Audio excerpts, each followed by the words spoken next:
Hi, my name is Marisa Victus, and I am the author and artist behind the Obsidian Chronicles.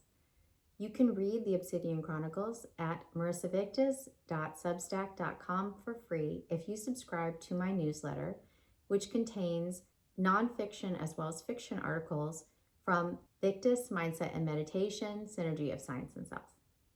Today I will be reading the epigraph in Chapter 1 of the Obsidian Chronicles, first book in the series Obsidian Birth to Venus. Epigraph. Family is defined by choice, not by birth or blood. Family is worth fighting for. Obsidian, Birth to Venus, Book 1, Chapter 1. She squinted, shifting the electronic lens in her right eye. She could see herself, a computerized image, a tiny green dot moving on the map projected in her mind. Was it down and to the right, or was it 2 blocks back, on the left? She was going to kill her roommate, Steph. That was for sure. Steph was so easy. If it wasn't for Steph's desperation, chatting up that guy who reeked of cologne, I wouldn't be in this mess, she thought. Still, she had to ask herself, who goes bar hopping abroad without a game plan? How am I going to find the rest of the group? How could I get drunk off a measly glass of wine? Lightweight was not the word for her. Sheltered was more appropriate. She gave herself a mental kick for not knowing better and tried to focus on the task at hand. Get back to the group and call the night quits. Her hair was losing its curl, damp with the late night heat and her sweat. She swatted a blonde lock aside with her hand, her brow furrowed. Seriously, could she not be more lost at 3 a.m.? Muddled thoughts sloshed in her mind.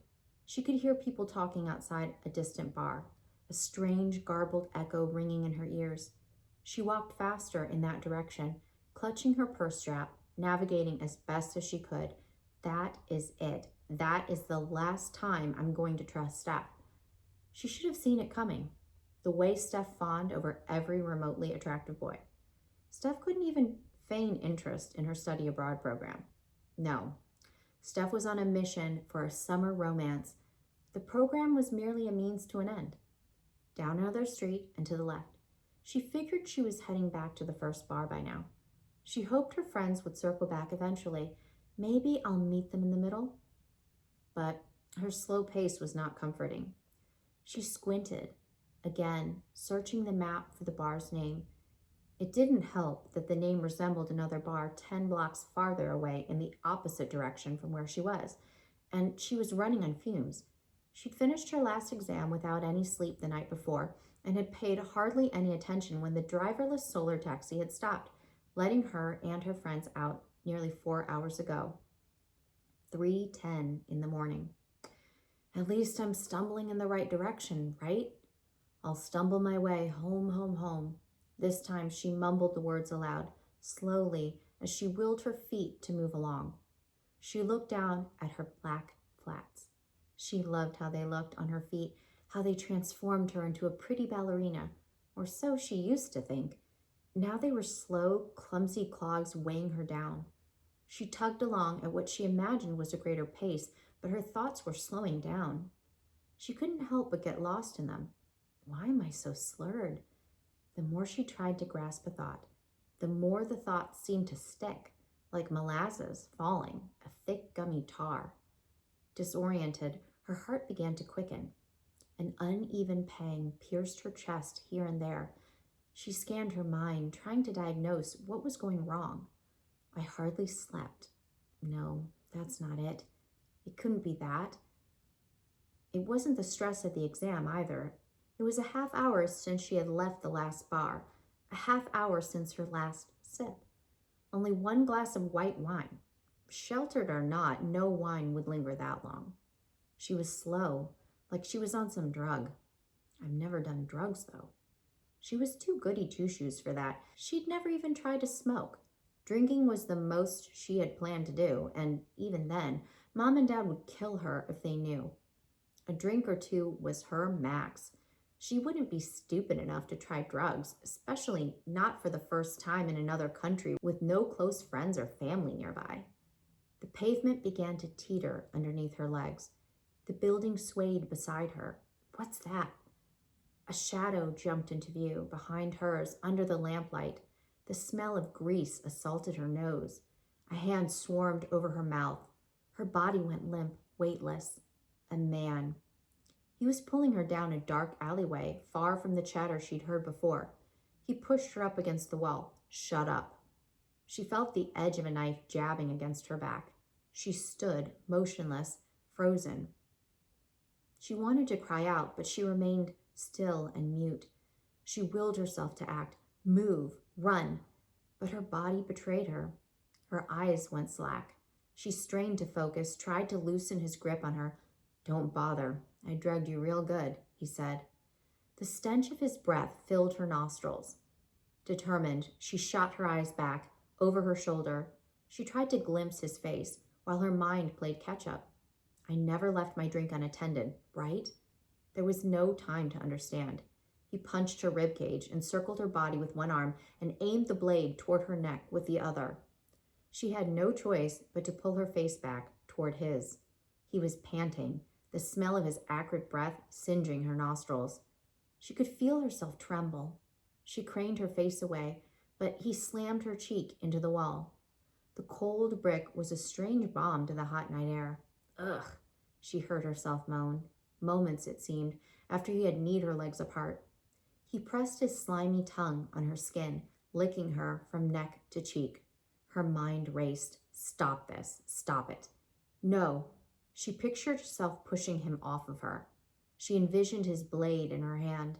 She wanted to stab him dead, but her body stayed limp against his body. His body a cage around hers. Slowly, she could feel him, as if from afar, see him groping her, ripping at her skirt and underwear. He's going to rape you, she told herself, when suddenly she felt a rush of air. His body had ripped away. She fell to the ground, alone against the pavement. Unable to move her arms or hands, she squinted again, trying to focus her eyes in the dark. His raspy voice yelled something. He was angry, an indistinct jumble, a grumbling, gurgling noise, then nothing but thud, thud, thud. Someone, a dark figure, was holding him by the neck. His body was suspended. It slammed again and again against the opposite building. She braced herself, not sure what to do. She was cornered back there, deep in that alley. The only way out was past the two of them, that man and that other tall figure. Vaguely, she sensed her own body, not lifeless, but drugged, limp, like a rag doll. All she could do was squint, try to make out something, anything in the dark. She fought the urge to pass out.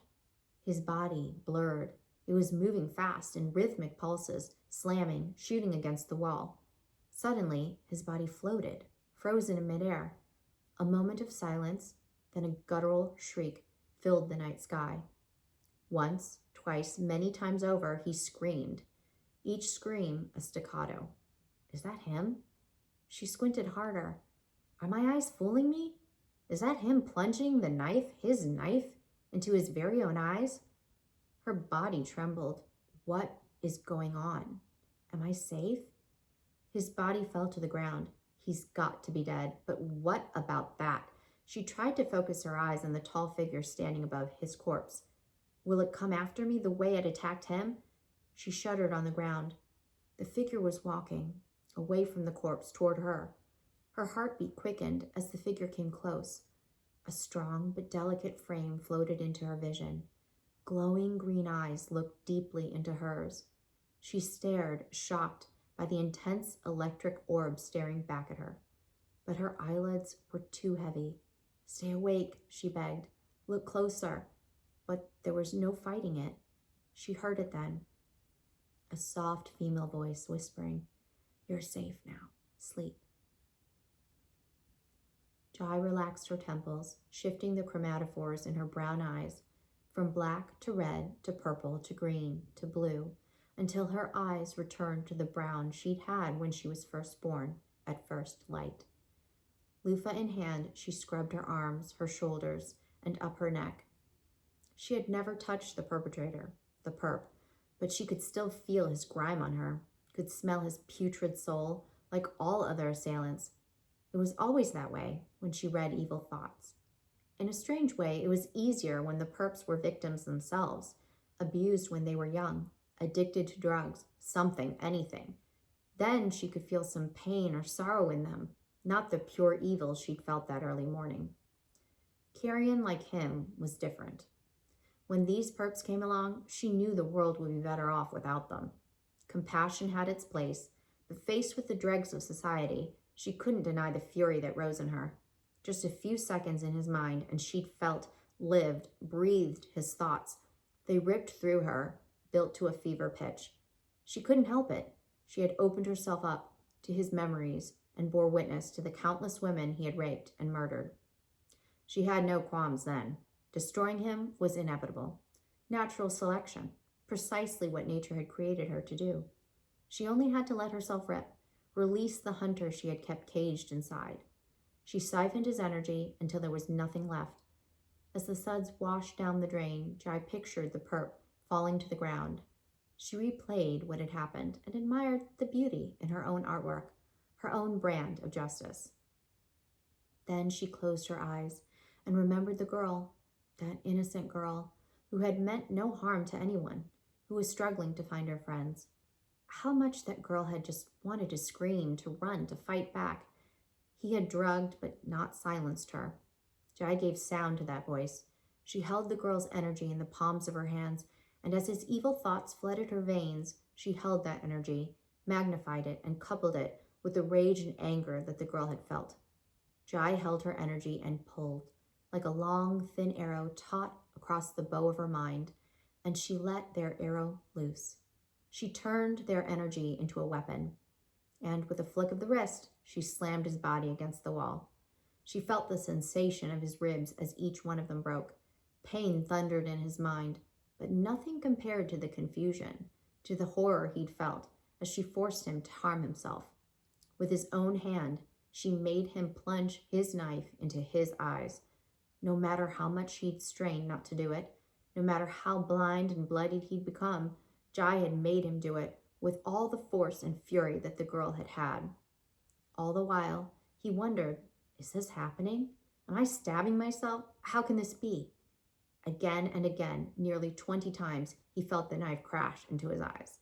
The sockets became a bloody pulp, and his body fell to the ground. Jai set his body on fire. Then she relaxed her shoulders, and with a tilt of the head, she admired the symmetry of her work. Little had you known, she said, as if he could actually hear. Tonight, your malicious intent would become my own secret weapon. Jai had flung her head back, looking up at the early morning sky. If only humans could deal with their own criminals, she thought. Guess this one's on me. She believed in the human criminal justice system, or what was left of it, but what time did humans have to spare? Humans were too preoccupied, most setting their sights on her kind. Besides, there was no room for doubt with her sixth sense. Jai could read the perp's mind. She knew he was guilty. She saw his past in sordid detail, and she had caught him red-handed. She walked towards the girl, still laying on the ground. What a lucky girl. Good thing I just happened to pass by. Jai scooped the girl up off the ground. Passed out, the girl was a drugged-up, disheveled mess. Jai closed her eyes and searched the girl's mind. Ah, Clara. What a lovely name. Jai whispered, sweeping the girl's bangs off of her face. She waved a hand across Clara's body and released her own energy, healing Clara's wounds. Jai pulled Clara close and placed a hand on Clara's temple. Jai closed her eyes, ready to clear any trace of the event. Wait, she paused. I'm sorry, Clara. Painful as it may be, you will be stronger this way, with your memory intact. Except this time, Jai said. This time, the no you screamed inside can ring out as strong and as true as you felt it to be. It was the only other gift Jai could give her. She knew Clara would understand intellectually, as all evolved humans did, that her silence did not mean consent. But Jai understood better than most. Nothing could imprison the mind more than regretting the past. And Jai couldn't bear the thought that Clara might blame herself in any way, that she might hate her body for not obeying her mind. The perp had drugged her, but Jai knew it would take more than Clara's intellect to accept that fact. Jai knew all too well what it was like, to lack control over one's body. She found it ironic that for all the gifts nature had given her, for all the control she could exert over others, even Jai was once defenseless. She had hated those moments early on in her life when she hadn't learned to control her powers. Back then, her body could become a prison, a foreign object unwilling to do her bidding. Jai had hated it, the feeling of her mind racing at work while her body lay motionless, mute. That's why helping Clara had meant so much. Jai had found a way to give Clara a voice. Clara had a message to tell, and Jai had made sure to deliver it. Giving others justice had brought purpose to Jai's life. Helping others always did. It brought meaning to the decades of loneliness Jai had endured. Still, Jai thought, Clara needn't remember me. No, Jai decided. A group of passers-by would come running, and the perp would rush into an abandoned warehouse. Filled with chemicals, the warehouse would burn suddenly to the ground. That would explain the perp's injuries. Jai left just enough to identify his remains, to tie him to the unsolved rapes and murders plaguing the city.